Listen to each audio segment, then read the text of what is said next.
Saudari-saudaraku terkasih dalam Tuhan Yesus Kristus, selamat pagi dan berkah dalam. Kita bertemu kembali dalam renungan harian Sabtu 31 Agustus 2024. Seperti biasa kita mendasarkan permenungan kita pada Ekaristi hari ini. Dalam bacaan yang pertama dari surat Paulus yang pertama kepada jemaat di Korintus bab 1 ayat 26 sampai 31 akan kita dengarkan bagaimana Rasul Paulus menegaskan orang-orang yang benar dan yang tak berdaya dipilih oleh Allah. Keadaan umat sebelum terpilih adalah orang-orang yang tidak bijaksana, orang yang tidak berpengaruh, tidak terpandang, namun yang bodoh di mata dunia dipilih oleh Allah untuk menaklukkan orang-orang yang cerdik pandai. Apa yang lemah di mata dunia dipilih oleh Allah. Untuk itu mereka diminta untuk bersyukur sekaligus bertahan dalam iman akan Yesus Kristus yang telah membenarkan, menguduskan, dan menebus kita.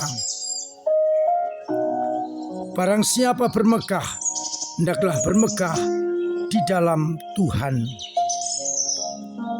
Sedangkan dalam bacaan Injil, kita akan mendengarkan bagaimana perumpamaan mengenai kerajaan surga seperti orang yang mau bepergian keluar kota, yang mempercayakan hartanya kepada hamba-hambanya. Yang seorang dibeli 5 talenta, yang lain lagi 2, dan yang lain lagi 1, masing-masing menurut kesanggupannya. Dan ketika sang tuan pulang, ia mengadakan perhitungan dengan hamba-hambanya itu. Yang 5 talenta mempergandakannya dan berlaba 5 talenta. Demikian pula yang 2 mempergandakannya beroleh laba 2 talenta. Namun yang 1 yang mendapatkan 1 talenta menguburkan talentanya, maka tidak mendapatkan laba. Orang yang tidak mempergandakan talenta dianggap jahat dan malas, maka mereka akan dicampakkan ke dalam kegelapan api yang ke dalam tempat yang paling gelap. Hamba itu akan dicampakkan ke dalam kegelapan yang paling gelap. Di sana akan ada ratap dan kertak gigi. Saudari-saudaraku terkasih dalam Kristus, dalam bacaan yang pertama kita bersyukur kita dipilih Allah bukan karena pandai, bukan karena hebat, tapi pertama-tama melulu karena belas kasih Allah. Keadaan kita sebelum tebus adalah orang-orang yang tidak diperhitungkan. Namun justru orang seperti inilah yang dipilih oleh Allah. Kita bermegah dan merasa hebat, hendaknya bermegah di dalam nama Tuhan kita Yesus Kristus. Dari bacaan yang pertama kita diajak untuk menyadari pilihan Allah kepada kita bukan karena kita hebat, tapi melulu karena pilihan dan belas kasih Allah. Bagaimana kita mensyukuri ini? Caranya adalah dengan senantiasa mendengarkan, merenungkan, dan melaksanakan kehendaknya serta sabda-sabdanya. Dengan cara itu kita akan mampu membalas kasih karunia Allah. Seringkali kita lupa, seakan-akan ini adalah kehebatan kita. Maka sikap rendah hati, sikap mengandalkan Allah dituntut karena semuanya adalah kasih karunia Allah. Bacaan Injil menegaskan dan melanjutkan bacaan yang pertama, di mana kepada kita masing-masing diberi talenta menurut kesanggupan kita. Maka pertama-tama kita diajak untuk menghilangkan sikap iri hati yang bisa menghalangi syukur kita. Kepada masing-masing orang diberi kemampuan menurut kemampuan kita, dan itu berarti kita syukuri dengan cara memperkembangkan talenta yang ada di dalam diri kita. Maka kita singkirkan sikap iri hati, sikap marah, namun kita tumbuhkan sikap syukur dan memperkembangkan talenta kita masing-masing. Saya mengajak panjenengan semua dan saya mencoba mensyukuri talenta itu, memperkembangkannya, dan mempersembahkan kembali kepada Allah.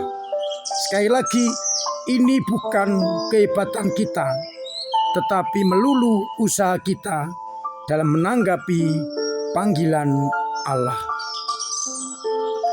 Untuk itu, saya mengajak bertanya, apakah saya sudah maksimal mempersembahkan talentaku kepada Allah lewat lingkungan-lingkungan, lewat wilayah, lewat paroki, lewat keuskupan. Sekecil apapun talenta kita harus kita perkembangkan, kita kembalikan demi kerajaan Allah, sehingga kita bisa berkontribusi untuk gereja dengan cara apapun juga, dengan doa-doa, dengan tenaga, dengan karya, dan dengan dana.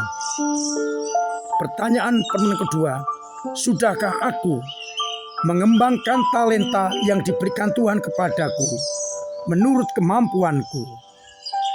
Dan apakah aku sudah menyingkirkan ego-ego, iri hati, ketamaan? Saya berharap lewat karya-karya kita, doa-doa kita wujud nyatakan, kita sumbangkan talenta kita untuk sesama, untuk gereja, dan untuk dunia. Mari kita syukuri talenta itu atas pilihan Allah kepada kita. Kita perkembangkan dan kita persembahkan kepada Allah lewat sesama, lingkungan, wilayah, gereja, dan juga dunia. Tuhan memberkati kita sekalian. Amin. Marilah berdoa. Bapa yang penuh kasih, kami bersyukur atas talenta yang Kau berikan kepada kami menurut kemampuan kami. Buatlah kami untuk menyadari dan mensyukuri talenta itu, agar akhirnya kami perkembangkan untuk perkembangan gereja-Mu dan dunia. Singkirkan ego-ego kami, singkirkan iri hati, dan berikanlah semangat rendah hati untuk berkontribusi bagi gereja. Semoga umat-Mu yang sakit Engkau sembuhkan, yang punya beban Engkau ringankan, yang punya persoalan Engkau bantu untuk mengurai, agar akhirnya kami tetap merasakan cinta kasih-Mu.